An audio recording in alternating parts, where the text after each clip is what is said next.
ऐसे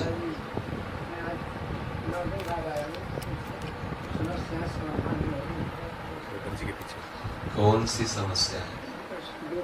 बहुत ही समस्याएं जो छोड़ के यहाँ धामवास कर लिया है, मिल गया। समस्याओं का समाधान उनका त्याग करना है। त्यागाच्छान्तिरतरम। आप सोचो कि हमारे अनुकूल परिस्थिति आ जाए फिर हम वृंदावन वास करें, असंभव। जिस स्थिति में हो उसी स्थिति में सब कुछ त्याग करके आगे बढ़ो। जो लेना है उसे छोड़ दो, जो देना है उसे छोड़ दो। जब न लेना न देना मगन रहना वृंदावन धाम का आश्रय तभी है। आप आओ तो इस अदालत में सम्मिलित हो, देखो कैसे। तो बस फिर आप चिंता मत करो।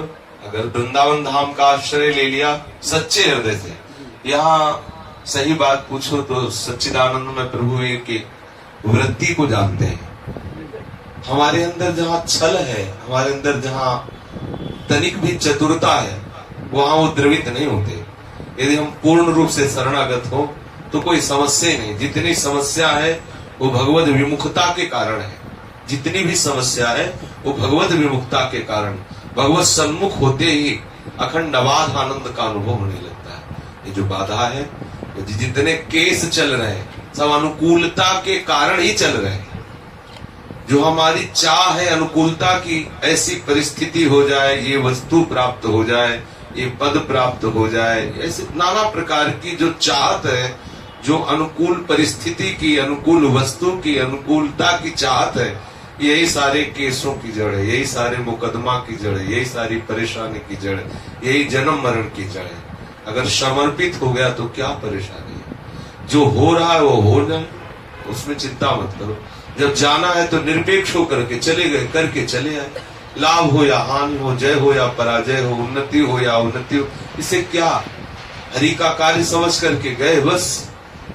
मामन स्मर युद्ध च, धाम का आश्रय लेके स्मरण करते हुए गए कि चले आए। जब आपका लक्ष्य हो जाएगा प्रिया प्रीतम तो हर केस फाइनल हो जाएगा, क्योंकि सर्वांतःकरण में विराजमान जज तो प्रभु ही है ना। प्रभु के सिवा कौन। देखो प्रभु कहते हैं मोह कपट छल छिद्र न भावा। बस ये ध्यान रखें, प्रभु से कपट न करें। हम जैसे हैं, अगर हमें तो चूंकि जैसे कोई ऐसा कहता है कि ऐसा प्रार्थना हमारी नहीं सुनी जा रही, हम बहुत दिन से परेशान है, ऐसा, हमें बातें ही समझ में नहीं आती, हमें बात समझ में नहीं आती।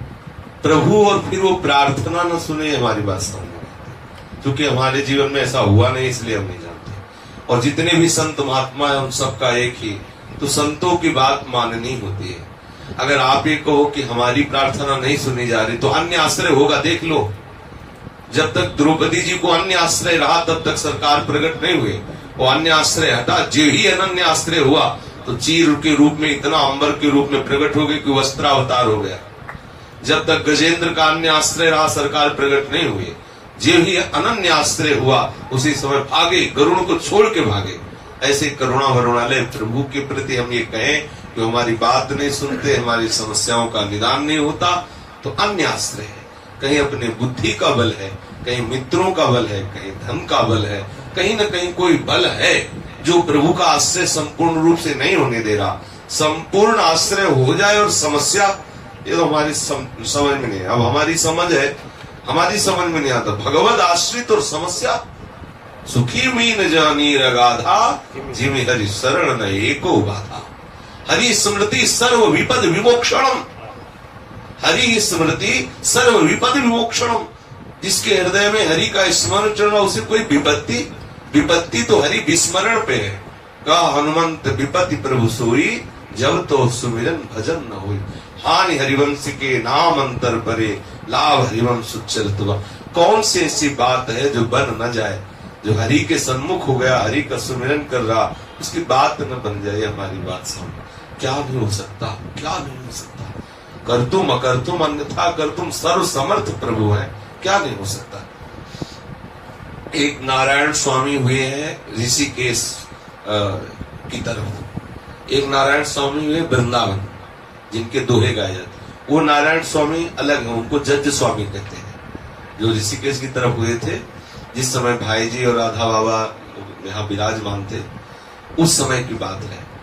वो जज थे, किसी को उन्होंने सबसे बड़ा सुप्रीम कोर्ट होता है, सुप्रीम कोर्ट के वो जज थे, किसी को उन्होंने फांसी दी। तो जिसको फांसी दी जाती है प्राय क्लेशित हो जाता है, रोने लगता है। साहब वो रोने लगा और कहा साहब तो आपने तो दे दिया फांसी, लेकिन आपको हृदय की बात कहता हूं, मैं निर्दोष हूं। तो उनका वकील प्रमाण दे रहे हैं और इतने सब प्रमाण है।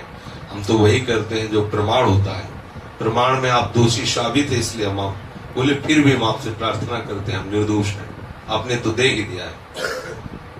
उसका हृदय थे, कहीं ना कहीं किसी कोने में भगवत चरणारविंद का आश्रय था। वो विकल हो गए कि आखिरकार मैं कैसे निर्णय कर पाऊं कि ये निर्दोष है। प्रमाण सब कह रहे हैं दोष ही, और ये इसकी इस समय की जो पुकार है वो पक्की बता रही कि निर्दोष है, मैं क्या करूं। तुरंत आंख मूंदा और कहा सच्चिदानंद में भगवान की यदि सत्ता है तो मुझे इसी क्षण निर्णय मिलना चाहिए कि निर्दोष है या दोषी है। जज स्वामी 5 मिनट तक शांत गंभीर, अंदर से एकदम आया निर्दोष है, निर्दोष है। बोले ऐसे मैं क्या करूं, आप अंदर से बोल रहे हैं निर्दोष, लेकिन प्रमाण, अरे हम कोई राष्ट्रपति थोड़ी कि जो हम बोलेंगे वही होगा, जो प्रमाण बोलेगा वही, उसी के अनुसार हमें निर्णय देना होगा। अंदर से प्रभु से प्रार्थना की।